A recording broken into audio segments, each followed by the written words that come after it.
Well, guess what? It's a new month, the merry month of May. And with a new month, we have a new theme. And as you heard in the Thought for the Week that we just read a little bit ago, I have chosen fourth dimensional living as our theme for this month, based on John Randolph Price's book, Practical Spirituality.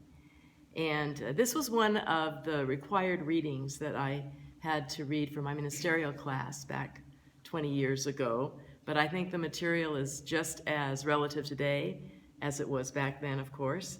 In the introduction, Price writes, "Someone once asked me to describe the common denominators of the awakened ones, those who have realized their true identities as spiritual beings in physical form, and I promptly listed 5 characteristics.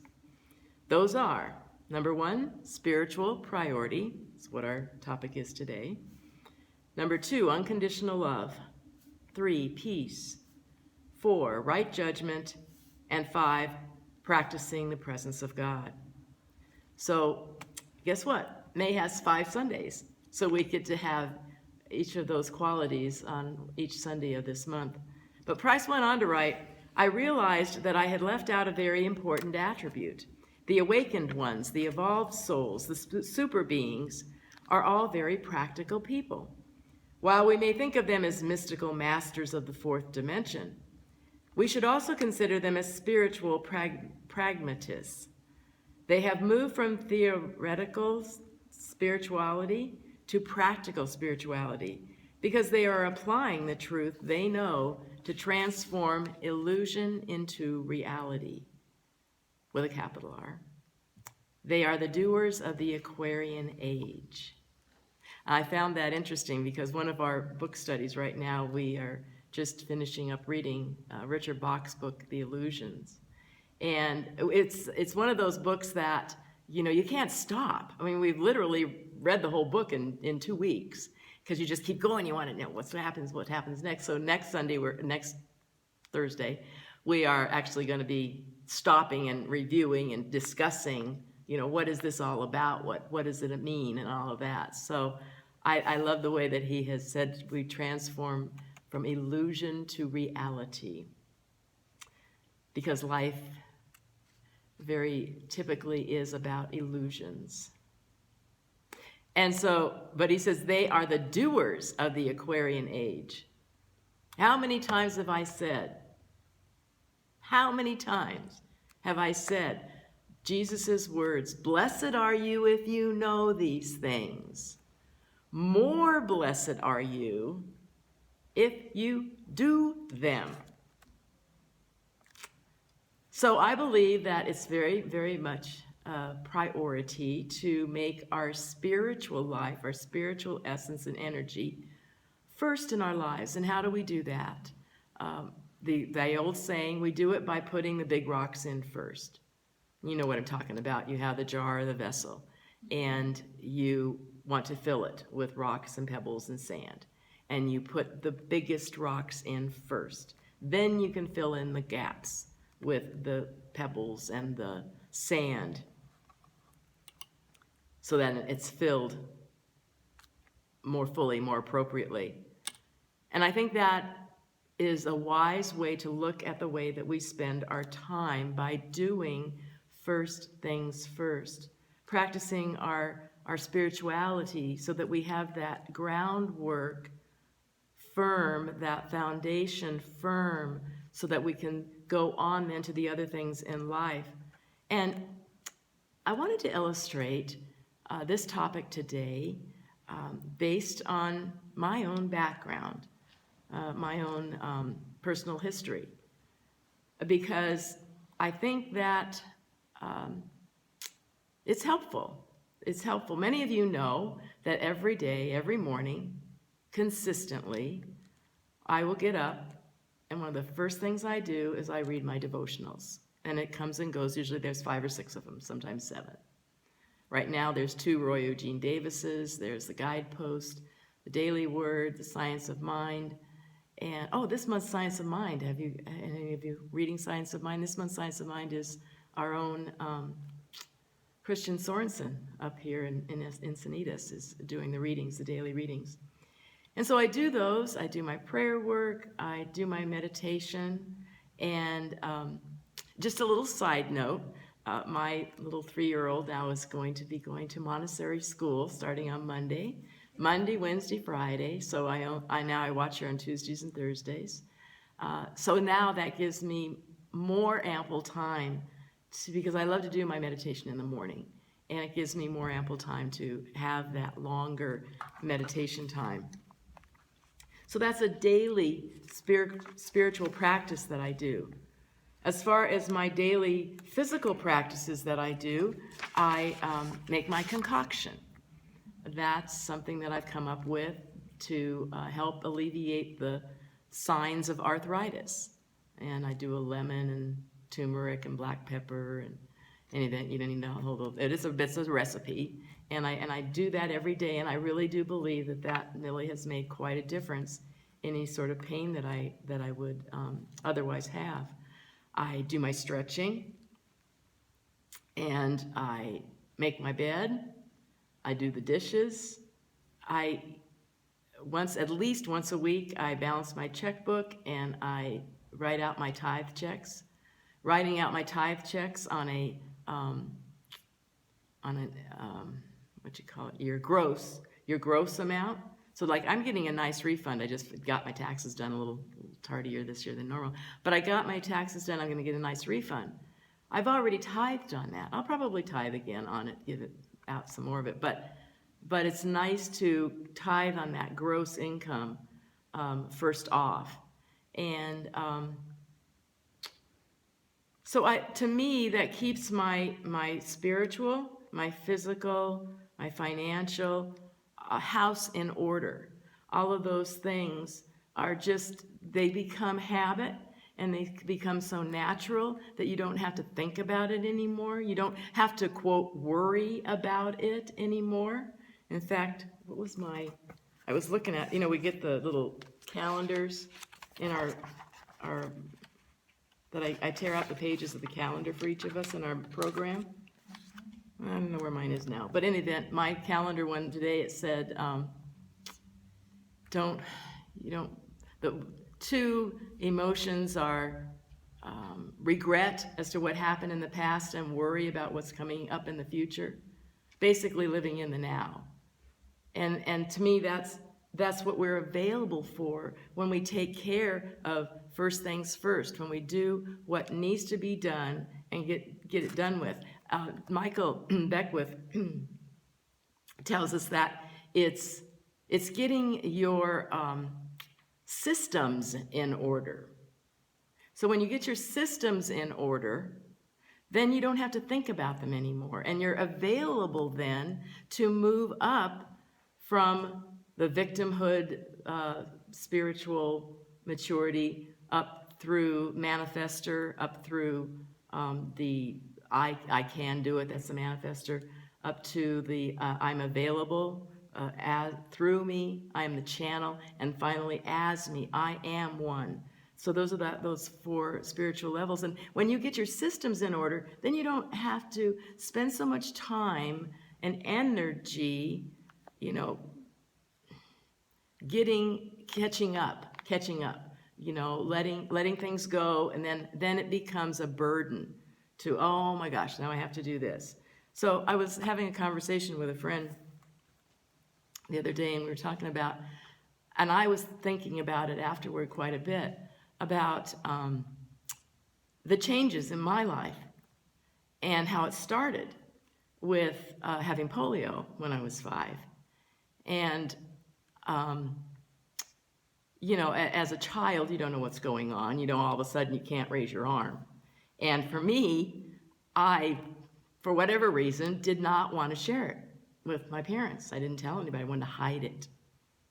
I guess that's probably some natural thing, Something was wrong, but I didn't want to let anybody know it. And so when the doctor at those times came to your home, and so I'm lying on the couch, and he says, lift your left leg, lift your right leg, lift your right arm, lift your left arm. And I knew I couldn't lift my left arm, but nobody knew it but me. And so he said, lift your left arm, and I knew I couldn't, so I lifted my right arm again, thinking I'd fool him. And Didn't fool him. So, went into the hospital, and very traumatic thing of having the spinal tap done, because you can't move. You have to be very still. It's a very dangerous procedure. And so I, of course, did not want to have anybody. And so they take the parents out of the room. Go figure. And so I started kicking. So I was kicking. So then it took 4 orderlies to take sheets, and tie the appendages down so that they could take that spinal tap. And when I went into it was county hospital in those days. It wasn't UCSD, it was county. And they had these little bungalows. This was 1955. And so I was in this little bungalow, and that's when they did that. And then I went into the hospital, and it was in intensive care, ICU. And the thing I mainly remember about it was that they had scratchy wool blankets. And then I was transferred into the new hospital that had just been built, which was Children's Hospital, brand new facility. And I was put in a room with 3 other girls, 4 beds in the corner, or 1 bed in each corner. And they put me in a crib. And I was 5 years old. That was just devastating. It's like a baby. I'm not a baby, I'm 5 years old. But I was happy that I did not have to have the treatments that 2 of the girls in the room had, where they put some sort of a hot compress, I think, on their legs, and they would scream and scream. So I was really glad I didn't have that.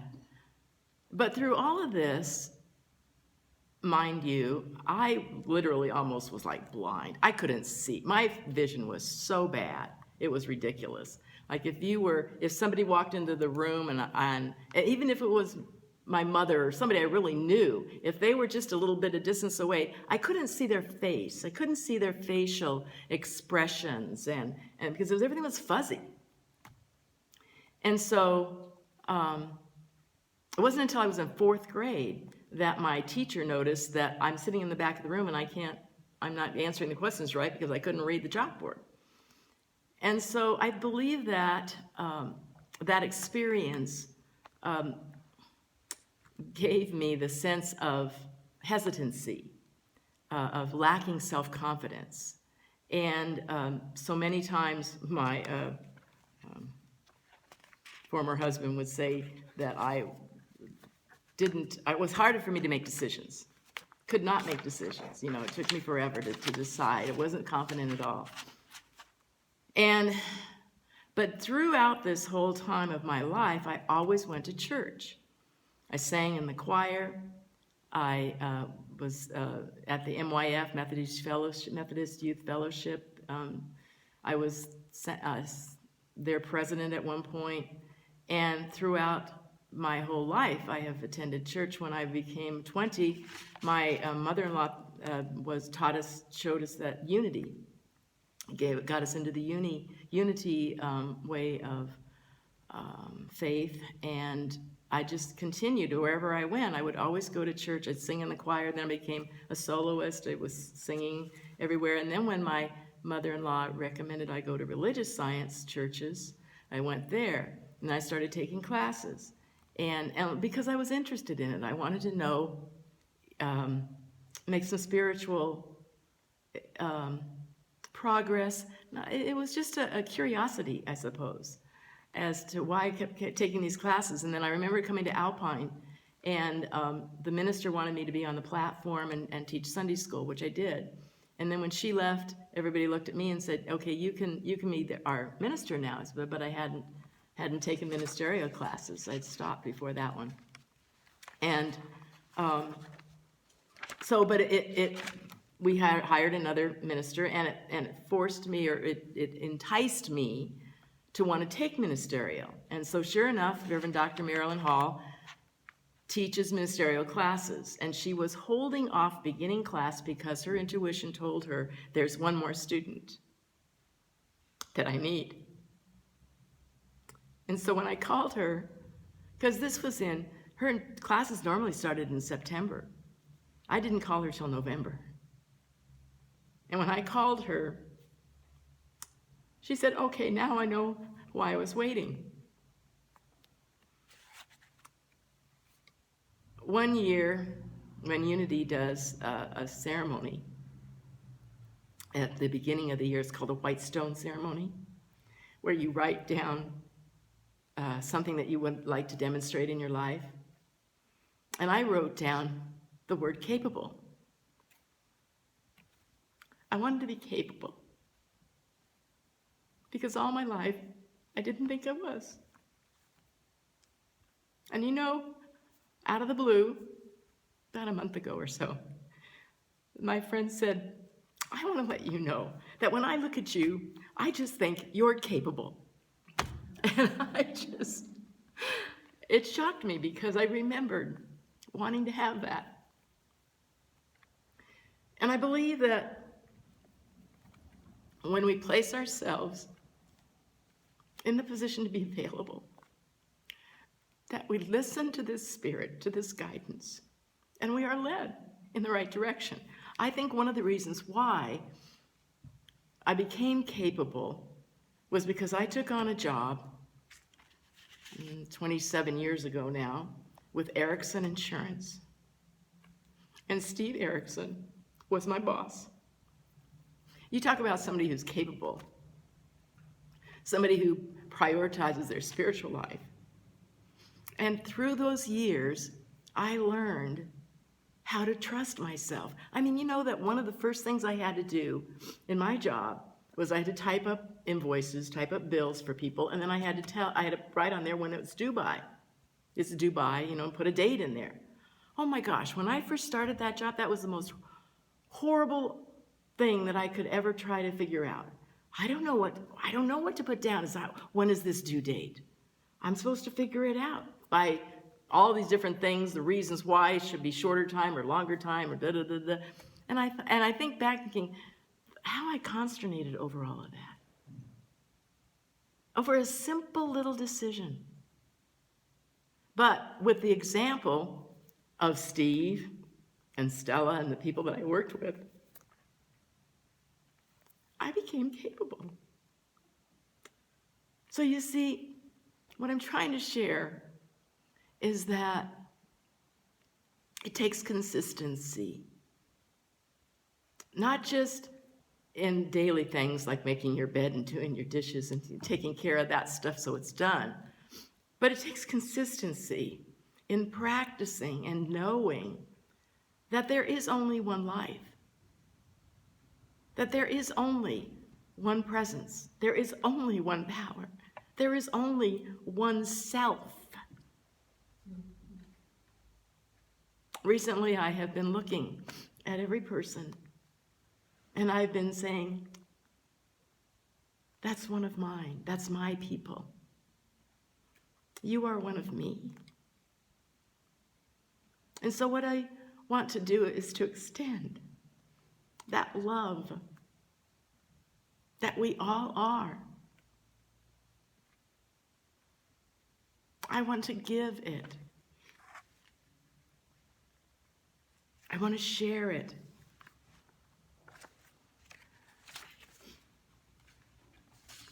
I think that it's very important that we set the intention to grow, to evolve, to become more, because that's what life is about. To let go of yesterday. Don't worry about tomorrow. To live right here and right now, to set our intention that this God life that I am is doing its great work through me. Price says, when we do this, we rise above the simple material sense of life and our vision is broadened. We then naturally put more into life than what we take out. We radiate love and peace energy wherever we go.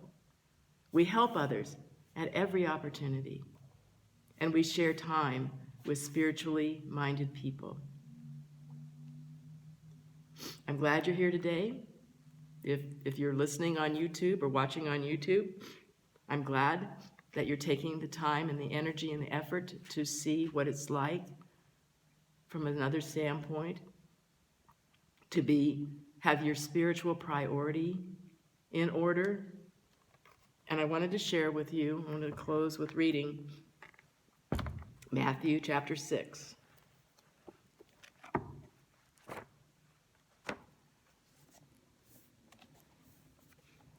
Verse 24 and then 31 through 34. No man can serve two masters, for either he will hate the one and like the other, or he will honor one and despise the other. You cannot serve God and mammon. We're talking about wholeness here. We're talking about unity. We're talking about oneness, not divisibility, not nothing. There's no two. There's no duality here. We're talking about one. Therefore, do not worry or say, what will you eat, or what will you drink, or where will we be clothed? For worldly people seek after these things. Your Father in heaven your Father in heaven knows that all of these things are also available and necessary for you. But seek ye first the kingdom of God and his righteousness, and these things shall be added unto you. Therefore, do not worry about tomorrow, for tomorrow will look after itself. Sufficient for each day is its own trouble. When we live in the now, when we live in this beautiful, pristine kingdom, it's a happy place. It's a good place. Wherever we are, God is, and all is well. Namaste. Love you.